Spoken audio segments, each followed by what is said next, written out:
Okay. Let's talk about the challenges that your field workers are faced with.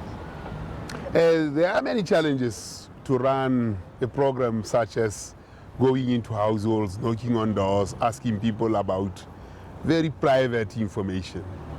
And residents are always suspicious. What are you going to do with the information? That's the big problem. The households, gated communities are easier to access because you can always talk to the security and then you gain access. Where it's only individual households and there's no buzzer at the door, then it becomes very difficult. You don't know how to get in there. You have to wake up very early to wait so that when the owner leaves or comes in, you are able to see them coming. Those are the difficulties. The importance of running surveys such as these ones, they are making us understand South Africa better, know South Africa. It's good for business people, it's good for ordinary citizens, it's good for the elderly, the pensioners, in that it brings us together as society. The businessman who bakes bread has to know who are the consumers of the bread and what incomes they have. The retailer of uniforms must know how many children are there so that they can prepare materials for the uniforms and sell. Shoes and all that. The retailer who has an alcohol outlet has to know how many people are there and how much they can prepare for consumption of alcohol. Hoteliers and so on. So this is a very crucial information for informing our economics as well as our development as a country.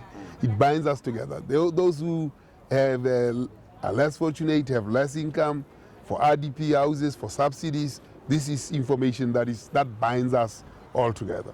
So despite the difficulties that we have getting into households, today we are at Lone Hill in order to ensure that we can get into households. And that's why we are very happy that the Deputy Minister is with us here to provide the support necessary for citizens to open their doors. Talking about citizens opening their door, we know that South Africans, especially those here in Gauteng, are generally time conscious. How much, of their time? Let's say you have your workers waiting at a door and somebody's rushing to work.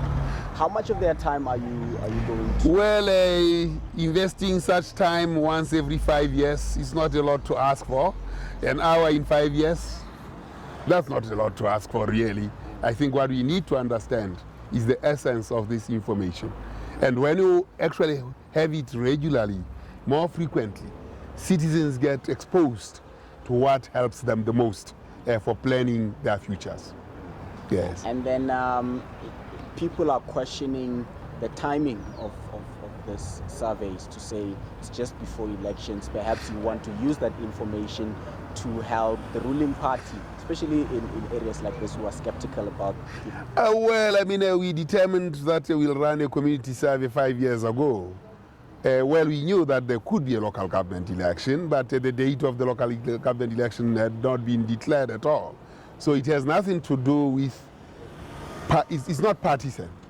But obviously choices have to be made on real data. It helps the politicians to say we have achieved this or this is what we are yet to achieve. It helps them in crafting what promises they give to citizens. So for instance, in KwaZulu-Natal, we even went to a citizen satisfaction survey. We only ran it in that province. So with this community survey and the citizen satisfaction survey, KwaZulu-Natal has a much stronger case, compelling case, to discuss and engage conversations with their electorate. Did you find the same challenge 5 years ago when you were busy with the census? In 2011, yes, but we ran a massive campaign. But because this is a sample survey, you don't run as big a campaign because citizens will say, but why haven't you come to me, and so on and so on. It is a limitation. I think that's what we see. Secondly, I think because we are using tablet technology, we may now need to handle this a little differently. That we shorten the questionnaire, we allow more self-enumeration on the net, on the web, and people send the responses to us. But that's what we need to do to think about going forward into the future. So you would say that there wasn't a sense of reluctance from people participating because of... Well, we have confronted a few difficulties. Our enumerators have been molested. We are taking that with the police to rein those who perpetrated these crimes on our enumerators. Those kinds of things have happened. We've had people, very sad stories of our enumerators dying in car accidents. That's a very difficult one to absorb. We are having people who are saying, no, you don't want to participate, explain to us first.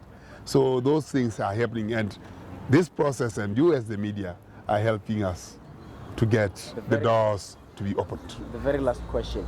You talked about a 10,000 fine and a possible 6 months prison. Yes. Tell us about that. Oh yes, the Statistician General manages an act that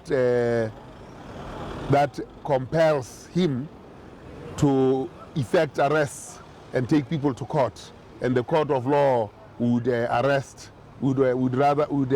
incarcerate such people for incarcerate such people to 6 months imprisonment or a 10,000 fine, or both. We did that during census 2011, although no one was ever arrested, but fines were imposed, including one who had to do community service in waterproof. All right. Yes. No, thank you very much, sir. Thank you.